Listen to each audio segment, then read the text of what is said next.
This story still makes me feel very uneasy, and it's not even the scariest one out there. It all happened while I was working late shifts, which I started after finishing my first year of college. I had got a job at a taxi dispatch center run by my boyfriend's cousin. Initially, I worked daytime shifts, but soon the company decided to operate around the clock, and I ended up working 3 to 4 night shifts every week. My first solo night shift came quickly. The taxi drivers were out most of the night, which meant I was usually alone in the office. I had experience with night shifts from a previous job at a coffee shop that was open 24 hours, so I wasn't too worried about being there alone at night. Plus, it was a quiet Wednesday or Thursday, so I didn't expect it to be busy. The best thing about this job was that my boss let me use the internet to play games on my laptop while waiting for calls. From my desk, I could see the front door, part of the front desk, and most of the windows. This setup let me keep an eye on everything happening outside. There was also a bell over the door that rang whenever someone came in, so I wouldn't get too distracted by my game. That night I was coordinating with a taxi driver named Dave. Dave was a big guy, about 6'3" inches and 300 pounds, but he had some health issues that slowed him down. He wasn't the type who could easily defend himself or anyone else if needed. Early in the morning, around 1:30 to 2 a.m., Dave left to pick up a customer from a nearby town. I went back to my game. About 15 minutes later, something unusual caught my attention. I heard heavy breathing and saw a reflection in the window of someone sitting in the waiting area. Curious, I went to the doorway that led to the front room. There, I saw a man with a long, thick rat-tail hairstyle, sitting in a chair, his face in his hands, breathing hard. He looked dirty and sweaty, like he had just run a long way. At first, the rat tail seemed funny rather than scary, but my amusement quickly faded. I gathered my courage and asked him if he needed a taxi. He didn't answer right away. When I asked again, he looked up, revealing a face scratched and bloody. Startled, I stepped back and asked if he was okay and if he needed help. He just said, "I'm fine, I don't need help, I just want to go home." He mentioned that he lived about 20 minutes away and wanted Dave to drive him. Things were starting to feel off. I radioed Dave to let him know he had a fare waiting. Dave said he'd be back in 10 minutes. I kept my hand close to the phone, ready to call for help if things went wrong. Though the man didn't seem threatening, he was visibly upset. Wanting to stay visible in case something happened, I decided to wait in the front room, near the large windows. As I approached him to see if he was okay, I noticed he wasn't just bleeding from his head, but also his shoulder and knee. I offered again to call an ambulance, but he snapped, saying, "You don't need to be doing that. It ain't like I killed nobody, right? I never killed nobody. Don't go doing that. You don't need to call anyone. I just want to go home." I replied, "I'm sorry. I just noticed that you're bleeding pretty badly and thought you'd maybe like someone to make sure you're okay." "I didn't kill nobody. That jerk should have kept his mouth shut," he muttered under his breath. He repeated over and over, "He had it coming. He should have kept quiet, but it ain't like I killed nobody. You don't need to call anyone. I just need to get home." "Okay," I answered, trying to stay calm. "But you're really bleeding." "It ain't like I killed anyone," he insisted again. "I swear I didn't kill nobody. Please don't call the police. I don't need the police. I just need to go home. I didn't kill anyone." We were both quiet for a moment. Then he saw the phone still in my hand. "I fell," he suddenly said. "What?" I was confused. "I fell down. That's why I'm bleeding. I didn't kill nobody." He got up and began to walk around. He seemed restless, waiting for the taxi, and I was truly terrified. Blood was now dripping onto the chair and the floor. I held the phone tighter and he kept talking to himself, saying he hadn't done anything wrong. He hadn't killed anyone, and I shouldn't call the police because he was a good person. Finally, Dave contacted me on the radio saying he was just 2 minutes away. I was so relieved. Dave arrived and parked outside. The man hurried into the taxi and they drove away. Worried about Dave, I decided to call the police. I explained everything to them, and they tracked the taxi to the man's home where they arrested him. It turned out he had run away from a bar nearby after he had attacked someone there. He probably used a small knife or something sharp, then ran away, fell, and ended up at our taxi office. While he was with me, the police were already looking for him. Technically, he was right. He hadn't killed anyone, but he had attacked and nearly killed someone. Later, I learned from another driver, Stephen, that he knew the man from their high school days. His name was Duke, and he was known for being violent. Duke often came home drunk and sometimes hurt his wife severely. Whether he planned any violence that night, I couldn't be sure, but thankfully, he spent that night in jail. His wife was safe, and the person he attacked didn't die. At least, I think he didn't die, because I still sometimes see Duke walking around town sporting his distinct rat tail, which suggests he wasn't detained for long.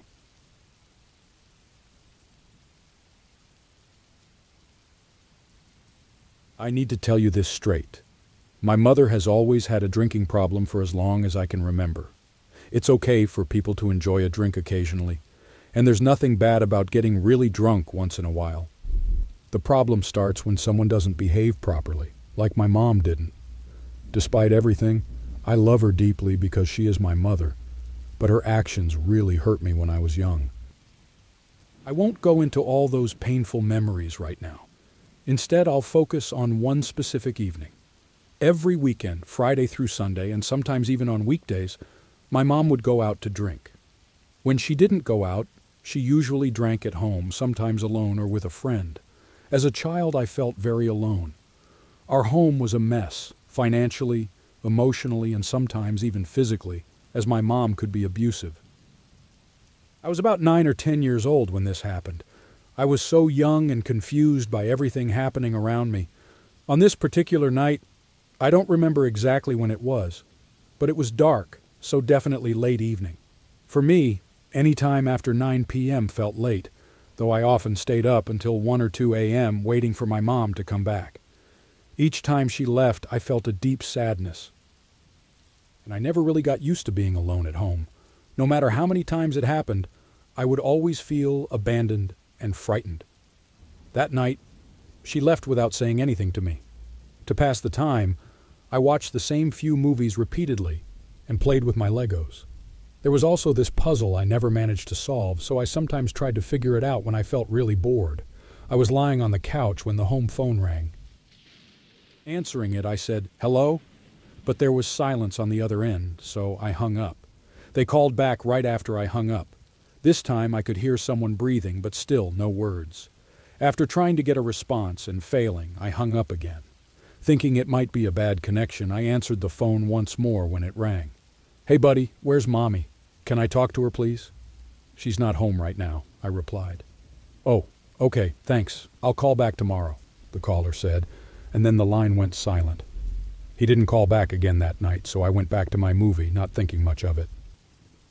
A few minutes later, there was a knock on the door. "Hey bud, it's Joe. Please open the door. Your mom sent me to pick you up," said the voice outside. Joe was one of my mom's former boyfriends who used drugs, which I didn't quite understand at that age.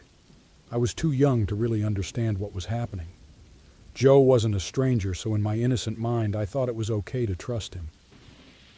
He put me in the back seat of his car, and we drove off. When I asked him where we were going, he just said it was a surprise. Now I realize he was actually kidnapping me. My mom had never asked him to pick me up. The most shocking part of this whole situation, apart from being kidnapped, was how he got caught. A police officer stopped him because he didn't use his turn signal, I think. That stop changed my life forever. The officer found drugs in Joe's car and arrested him. They contacted my mom and found out Joe wasn't supposed to pick me up. My mom came rushing home and the police waited for her.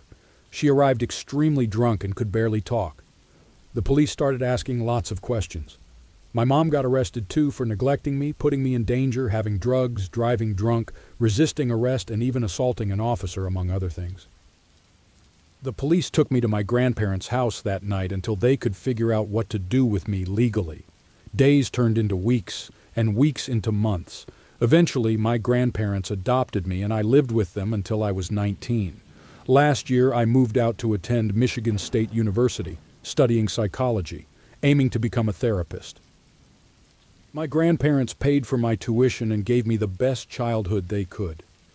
I'm so grateful for them. I can't even express how much they mean to me. They helped me start a good life. I've been with my boyfriend for 3 years now, and I think we'll get married and start a family. He's everything I ever dreamed of. I still love my mom, but it hurts that we never had a close relationship. She died from a heroin overdose 2 years ago. Now, I'll never have the chance to fix things with her. You might be wondering about my dad. He was never around. As soon as he found out my mom was pregnant, he left and never contacted us again. I've gone through a lot of intense therapy because of everything I've experienced, but I'm getting stronger than anyone might have expected. Life can knock you down, but you always have to get back up.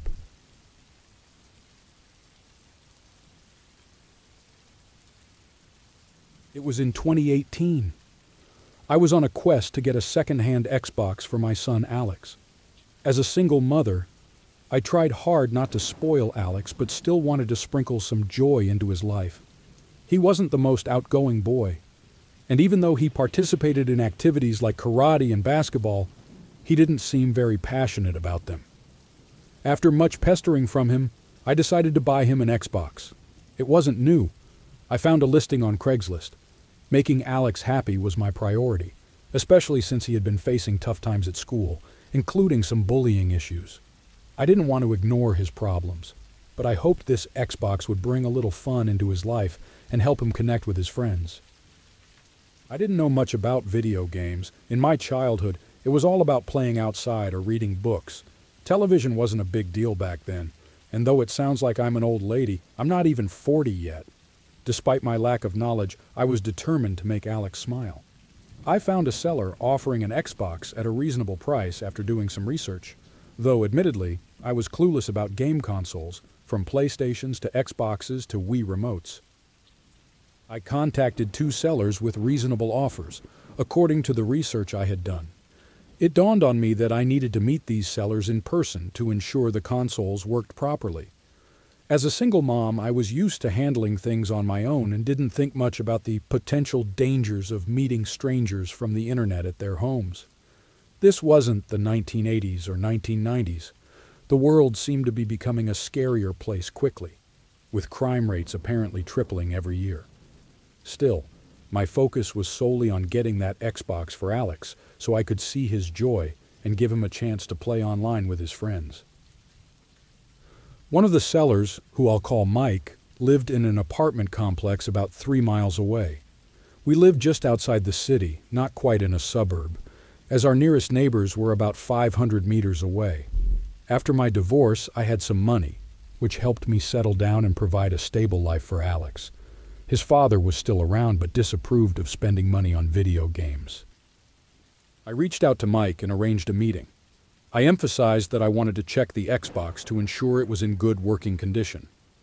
The atmosphere was tense as I prepared to meet him, aware of the horror stories about bad encounters from online deals, but driven by the desire to see Alex happy. Little did I know the seemingly simple task of buying a used Xbox was about to take a dark turn. Mike seemed laid back and understanding. He agreed that we could test the Xbox and even promised to have it connected to his TV when I arrived. We planned to meet on a Thursday afternoon around 2 or 3 p.m. I left Alex at home shortly after he returned from school and drove to Mike's apartment complex. As soon as I arrived at the apartment parking lot, I noticed it was reserved for residents only, marked by several signs. Despite this, I decided to park there anyway, thinking I'd only be a few minutes. I figured Mike would back me up if anyone complained about my parking. Stepping out of my car, I realized Mike hadn't given me his apartment number.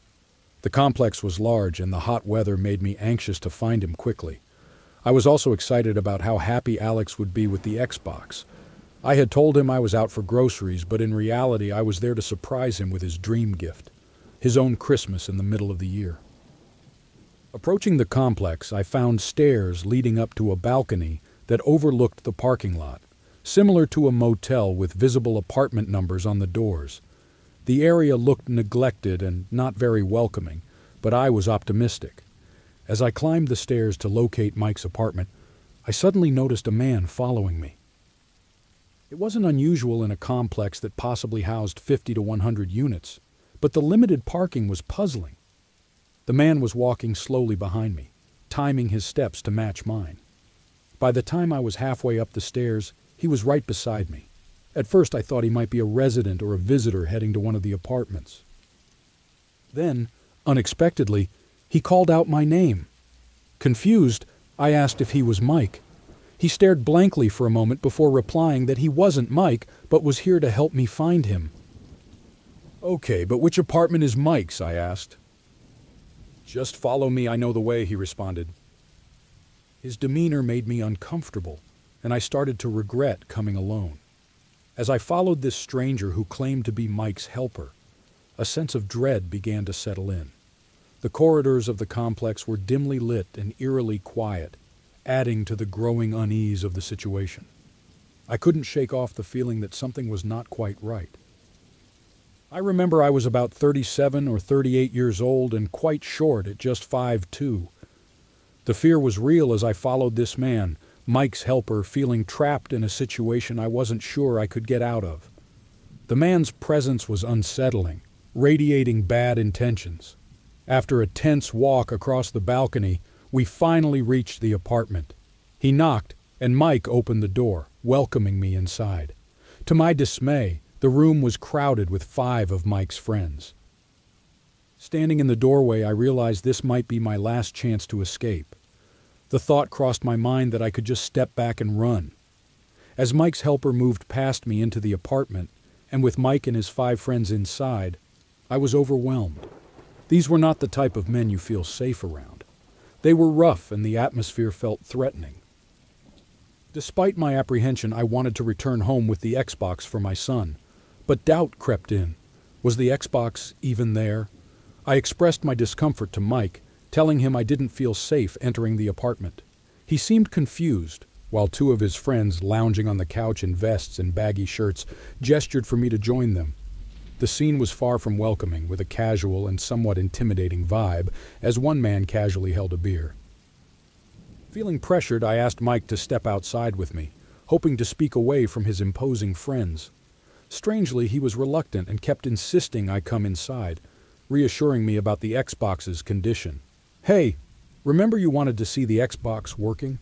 I won't sell you a broken one, so come in," he said. At that moment, I felt cornered. My options were to leave without the Xbox or to step into what felt like a risky situation. Deciding for my son's happiness, I chose to enter. As soon as I stepped in, they closed the door behind me. Mike led me to a side room, possibly a guest bedroom, with the other men still watching me. I was trembling, and although Mike noticed, he did nothing to ease my nerves. His focus was solely on the Xbox. In the side room, the Xbox was set up and connected. Mike demonstrated that it worked, showing me how to turn it on, insert discs, and disconnect it. He then packed everything up, neatly arranging the cables and placing the Xbox in a box.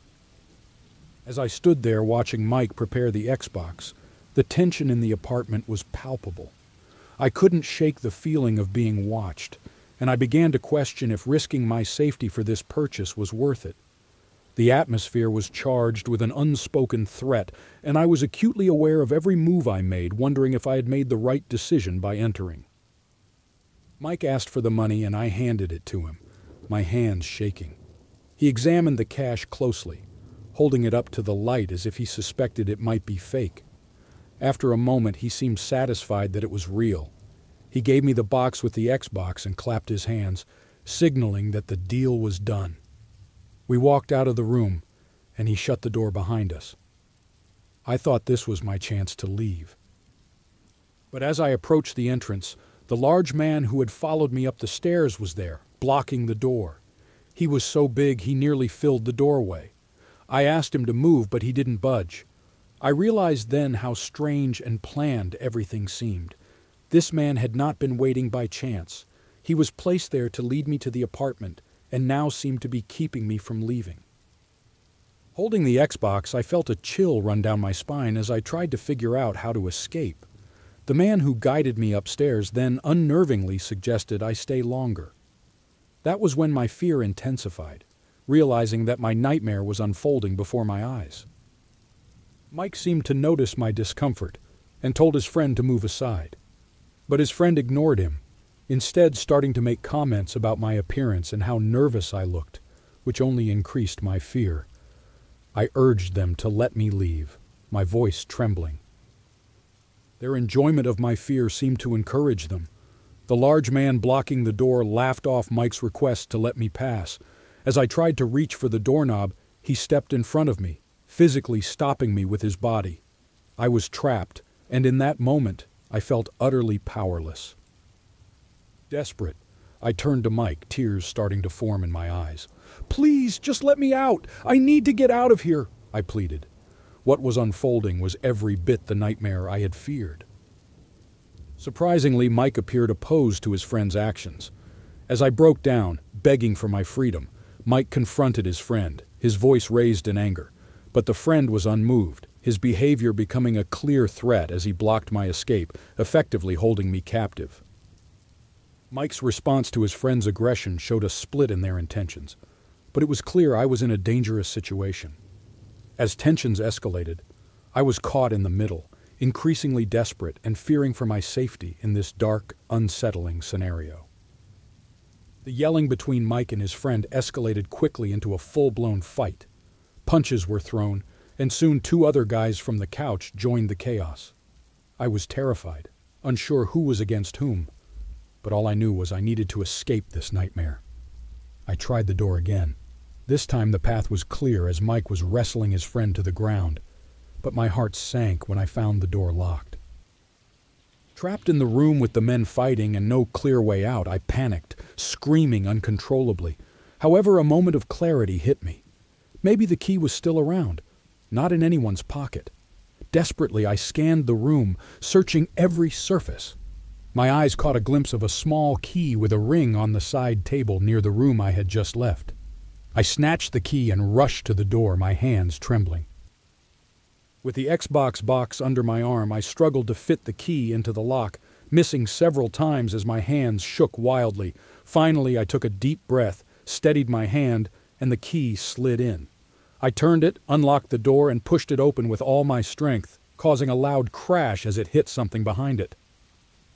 I didn't look back as I sprinted across the balcony and down the stairs, the Xbox still tucked securely under my arm. Each step echoed my frantic heartbeat, my mind racing with fear and the desperate need to escape. I reached my car, threw the door open, and drove away as fast as I could, not once glancing in the rearview mirror. When I returned home, Alex's face lit up with joy at the sight of the Xbox. His innocent excitement pierced through the lingering terror of the evening. "How did you get this? I can't believe it," he exclaimed. I managed a weak smile and replied, "You don't want to know." The ordeal didn't end there.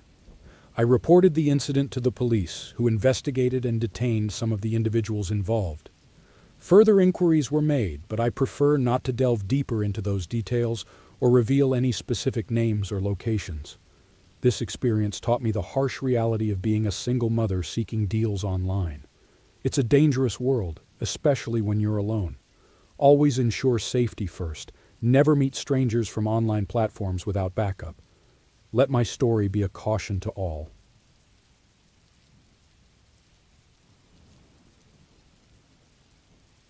A few months back, my buddy and I decided to go for a hike. We live in the hilly regions of Northern California, and we were deep into our usual 7-mile circuit, about 5 miles in, when we chose to stop for some photos and a quick bite on a ridge. This part of the trail had a small park with benches, tables, and a nearby parking lot. We were relaxing and chatting when I spotted a man wandering around the parking lot by himself. He seemed to be aimlessly pacing and looking down at his feet. It struck me as odd because he was dressed in jeans and a dress shirt. That's not really suitable clothing for a hike. We got ready to finish up the last stretch of our journey. This section led downhill towards the park's main office and carved through the side of the hill. At the end of this path was the parking lot where we had left our car. The trail here was narrow, forcing us to walk single file. I was leading the way and talking over my shoulder to my friend. When I turned around to speak to her, I saw that same man from the parking lot right behind her, following way too closely. A chill ran down my spine. I noticed he didn't have any backpack or proper hiking boots. There was something unsettling about his gaze. After a few more steps, he was still tailing us closely. I told my friend I needed to tie my shoelaces just so we could step aside and let him pass, thinking maybe he was just in a hurry. She quickly understood my plan, and we stopped. The man seemed surprised, and she greeted him warmly. He just stared back. That's when I saw he was holding a stick. While I pretended to fix my shoe, she positioned herself between us, and the man walked past.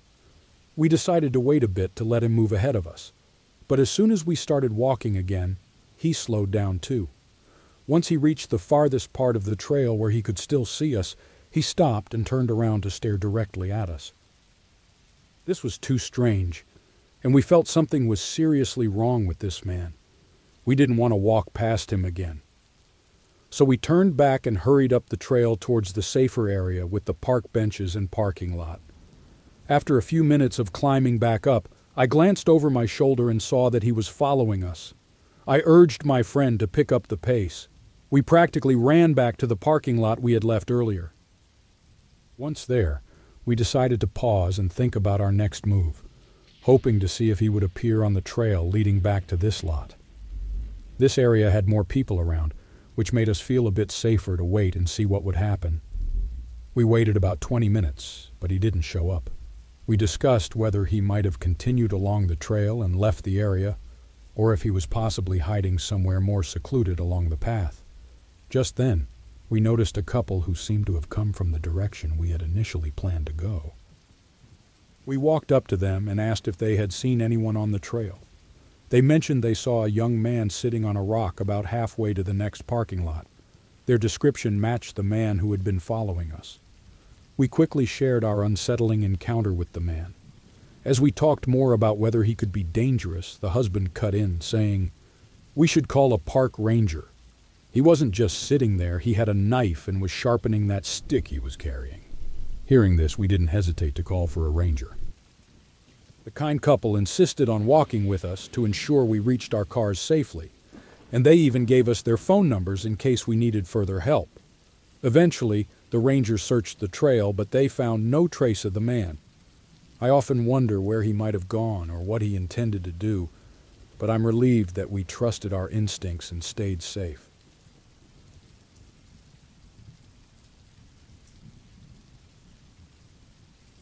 This weird thing happened at the end of summer 2018. Let me tell you a bit about what was going on before that. My boyfriend, who we'll call Alex, and I were both around 20 years old at that time. We shared an apartment with another couple who were great folks. Unfortunately, they didn't find our town in Texas as charming as we did, so they moved to Colorado. Since the rent was quite high, Alex and I had to find new roommates fast so we wouldn't have to pay for everything ourselves. The apartment was in a good spot, but it was a bit far from downtown. Because of this, many people who said they would come to see the apartment never showed up. After a while, we met this girl who seemed really nice and chill. She was looking for a place for her boyfriend, Jake. You know, I can sense people's vibes when I meet them, and I usually know right away if I don't like someone. I don't usually judge quickly. It's just a gut feeling I get, and I can't ignore it. Right from the start, I didn't feel good about this guy, but I tried to ignore my feeling because everyone else thought he was fine. I hoped I was wrong. As time went on, Jake began to be very loud. He'd have friends over until early morning during the weekdays, blasting music as if it was coming right from our own room, among other bothersome things.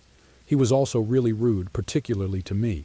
Alex didn't confront him, which was probably for the best because I felt like Jake might want to start a fight. Jake was 22, but he acted like he was much younger. Also, we later found out he had been in trouble with the law before for theft and other things. He even threatened to hit me a few times. Yes, me, a 20-year-old woman. I thought you should know a little about Jake before I tell you what happened next. Get ready for this. It was a Wednesday evening, and I got back home around 5:30 p.m.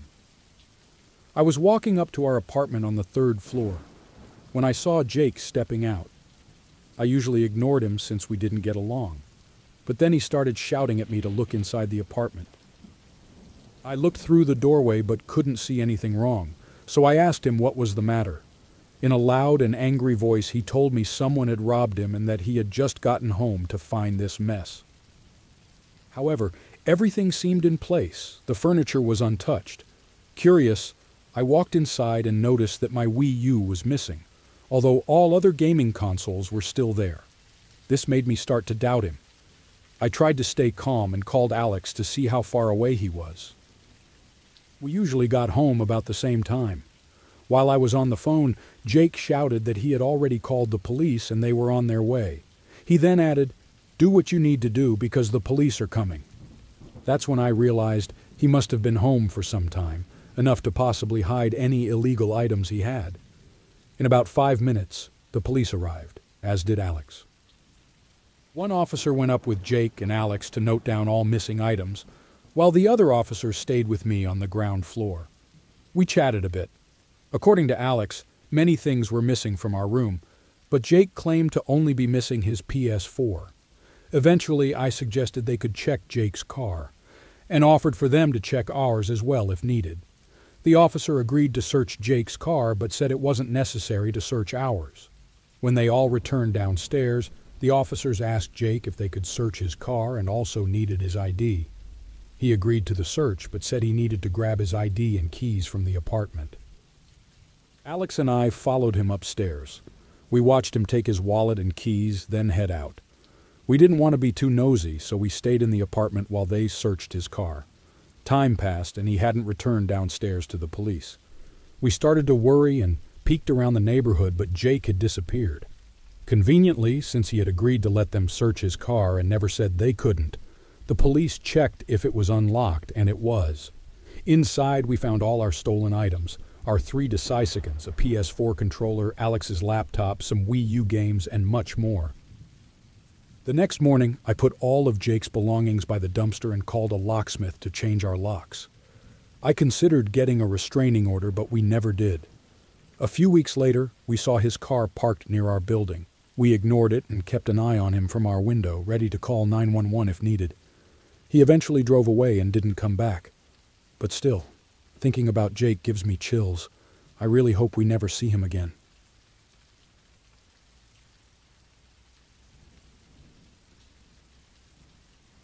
About a week ago, something really scary happened to me. I live in a city surrounded by a forest of pine trees, reserved for public use. It's only a short walk from the center of town to the nearest part of this forest, where I often take my dogs for a walk. It's always been a place I loved, but now I feel uneasy going there alone. My city feels safe, and I've never worried about being out by myself, even late at night. I've been in that forest in the dark many times, and nothing bad ever happened before. The path to the forest starts at the end of a quiet street, passes through a small park with a playground, and then winds up a long flight of stairs. It's a pretty hidden spot. I have 2 dogs, Max, who is quite old and doesn't move as well because of his arthritis, and Bella, who is just a year old and very lively. Bella needs to run freely every day because of her high energy, which is why we were there that evening. Max is also a timid dog and gets nervous easily. That day was a winter evening after work, and it had just gotten dark. The weather was turning bad, almost like a storm was coming, and it started to rain. The trees kept us mostly dry, though. As we walked into the forest, I unleashed my dogs. We saw some other people with their energetic dogs, too. While walking, Max and Bella were playing on the sides of the path, running around, and I noticed a man sitting alone on a bench ahead. He was wearing dark blue sweatpants and a leather jacket over a hoodie. His head was down, and his face was hidden by the hood. He was just sitting there, getting wet in the rain, and something about him felt off. I tried to tell myself he was just another person out for a walk, trying to calm my nerves. But then, something strange happened.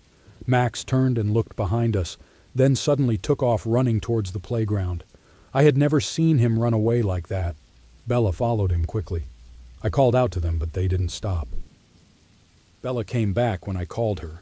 but she seemed unsure, running ahead and then back to me again. When I turned around, I saw the same man standing a bit closer to me than before. I started to feel really worried, not just about the man who was acting strangely, but more so for Max, who had disappeared from my sight. The path I was on circled back to the playground, but there was a shorter route straight to it. I decided to take that way to find Max quicker. Because of my bad back, I couldn't run, but I walked as fast as I could. The path was muddy and slippery, making it hard to walk quickly. It was really getting dark by then.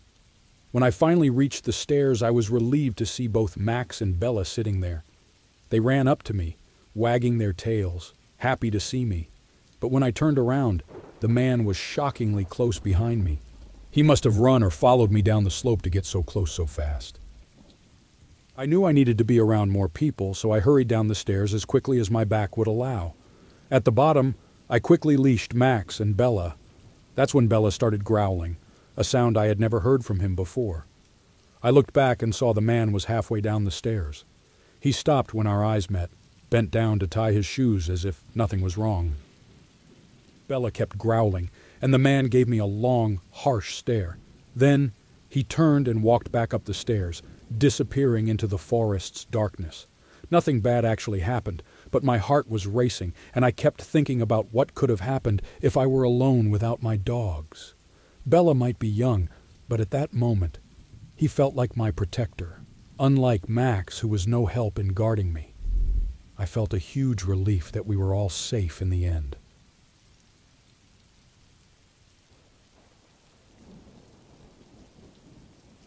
Not long ago, we decided to update our basement, and as part of that, my family chose to sell our old washer and dryer. They were still in good shape, but we wanted appliances that matched the new look we were aiming for. We put up an ad on Craigslist to sell them before buying new ones. A person named Mike reached out, interested in seeing the machines. My parents promised me $50 if I managed to sell the appliances to Mike. The day he arrived, I went out to greet him. He pulled up in a run-down van, and I noticed there were at least 2 other men inside with him. I didn't think much of it, and led him down to our basement. The basement was cozy, even though it was a bit old-fashioned. We had a nice setup with a TV, some gaming consoles, and a small bar area. I tried to show Mike the washer and dryer, talking about their features and asking him if he had similar ones. He hardly paid any attention, simply nodding and occasionally saying, "Oh, that's nice." Suddenly, the sound of the basement door creaking open caught my attention. I turned to see 4 men quietly making their way down the stairs, their eyes fixed on me. Confusion washed over me as Mike joined them, and they started whispering among themselves. Feeling uneasy, I stood there, not sure how to react. Mike then approached me, his tone serious, and said they planned to take everything valuable from our basement. Before I could respond, the basement door swung open once more. This time, it was my dad. He had sensed something was wrong and came down armed. He shouted, and the group of men scrambled up the stairs and fled. We immediately called the police, but the men had already disappeared. My dad later told me he felt something was off the moment Mike and the others entered our home. It was one of the most terrifying experiences I've ever had.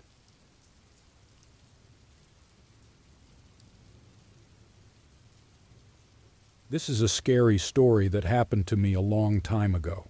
I lived in Austria and worked at a care home for elderly people in a small town there. The home was located in a quiet area, just outside of the town center. One evening, I was scheduled for a night shift with another staff member I hadn't met before. He was an older man, around 55, with small, round glasses. Something about him struck me as odd right from the start. At night, it was just the 2 of us in the home, tasked with checking on the 100 rooms spread over 3 floors, and making sure everything was secure. We had to avoid using the elevators at night for safety reasons, so we always took the stairs. That night, the weather was unusually stormy and wild, which made everything feel more eerie as I started my shift at 10 p.m. By that time, most of the staff had left, leaving only one elderly nurse in the station room on the 2nd floor, where we based ourselves during the night. She struggled with the new computer software, which slowed down her paperwork considerably. My coworker and I began our first rounds, quietly closing the heavy stairway doors behind us to keep the noise down. The building was mostly silent, with most residents asleep. After checking all the rooms, we returned to the station room on the second floor to finish our own paperwork. The nurse had left by then. All the external doors were securely locked, and the quiet inside the building was deep and total. We had been sitting in silence for about 15 minutes when suddenly a loud bang echoed through the stairwell. It sounded like someone had slammed one of the heavy doors with great force. We exchanged a quick glance, wordlessly agreeing to investigate, and rushed to the stairway. I hurried up to the third floor, while my coworker went down to the ground floor. But we found nothing. No one was there. We even checked the windows in the stairwell, but they were all tightly closed. It seemed impossible, but there had to have been someone else in the stairwell at that moment. Finding nothing out of the ordinary, we resumed our rounds, this time starting from the top floor and working our way down. From that moment on, my mind was filled with questions about who might be wandering around the building so late at night. It was around 2 a.m. when we needed to change the bedsheets of an elderly man who had wet his bed.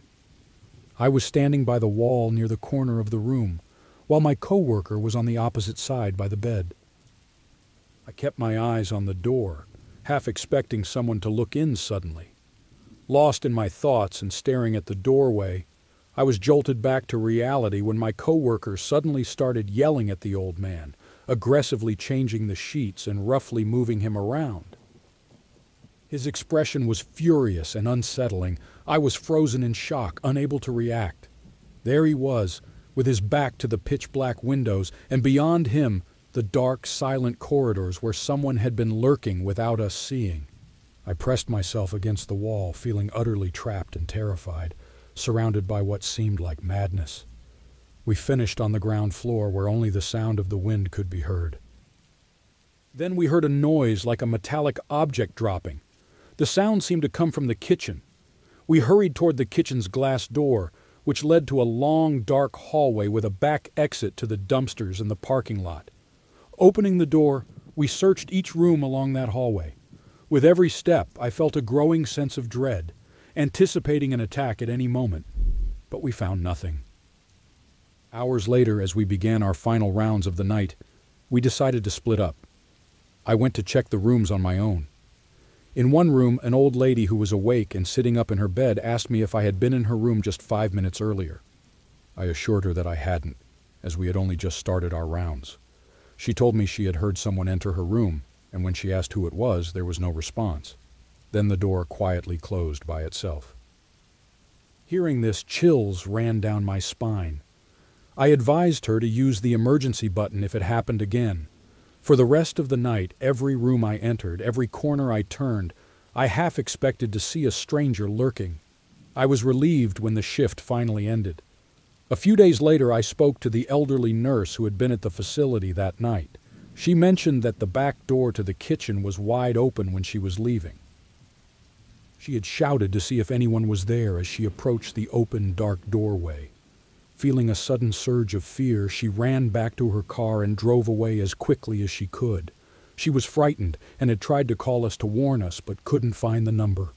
I assured her that we had checked and the back door had been closed during our last inspection. We never discovered who was moving around the facility at night, and for the next month, similar eerie incidents were reported by other night shift workers. The co-worker from that night was eventually dismissed after several complaints about his behavior. I'm just relieved I no longer work there and have sworn off night shifts for good.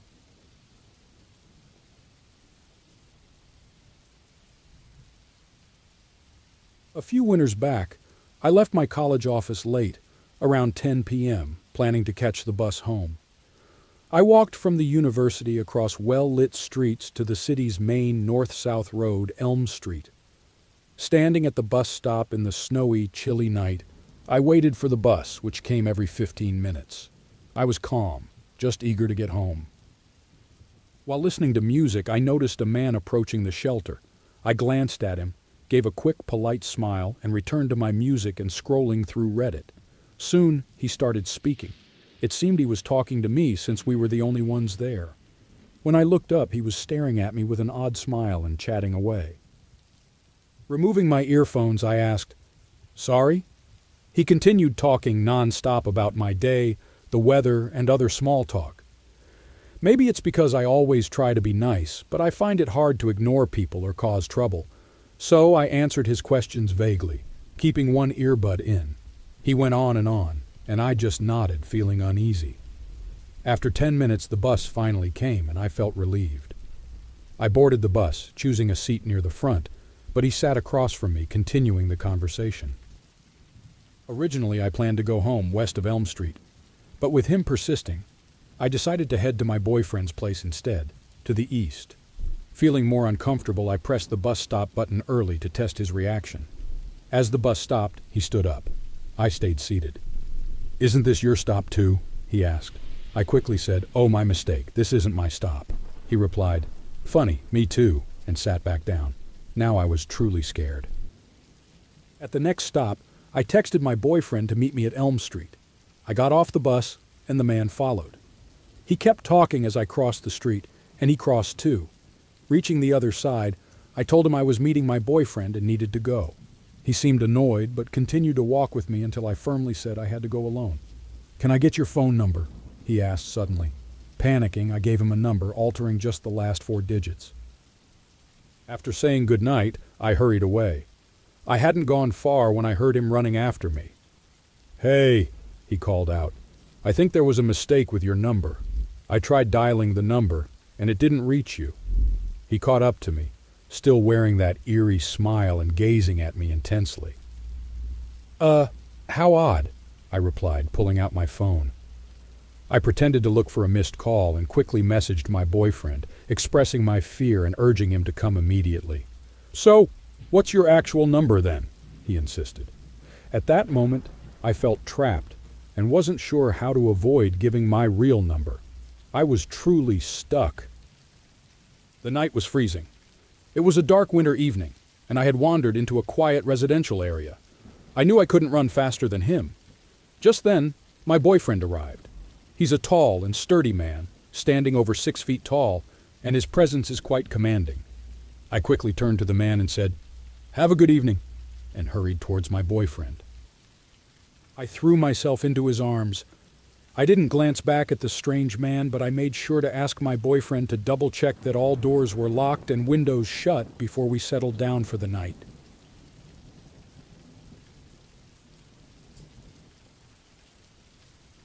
Back in 2010, when I was 15 years old, my friend Anna and I moved to a wealthy neighborhood from a less safe part of the city. We were still in middle school, adjusting to our new surroundings. Despite the apparent safety of our new town, my past experiences made me constantly vigilant, always scanning the area for anything unusual. One day, as Anna and I walked home from school, I noticed a rusty red truck circling the block. It was not the first time I had seen this truck. Although Anna seemed unaware of it, I was immediately alert. I suggested that we take random turns, even walking in the opposite direction of our home, trying to throw off anyone who might be watching us. After we zigzagged through several streets, the red truck appeared again, unmistakably following us. Now, certain we were being pursued, we quickened our pace. Our route home required us to walk down a narrow alley, which seemed even more dangerous now. As we hurried along, 2 men in their 30s or 40s, leaning against the truck, called out to us. Panicked, Anna and I bolted, dashing behind a nearby house to hide, hoping the strangers would think it was our home and leave. For a heart-stopping moment, everything was silent. Then, realizing they were still nearby, we sprinted toward my apartment complex. The men gave chase, but as we darted between 2 buildings, we managed to stay just ahead. Breathless and terrified, we slammed the door shut the moment we got inside and scrambled to lock it. We called the police and our parents, clutching kitchen knives while waiting for my mom to come home. Strangely, the police did not seem to take our ordeal seriously and did not arrive quickly. They didn't even file a report, dismissing our fears as overactive imaginations. My mom was livid when she heard this.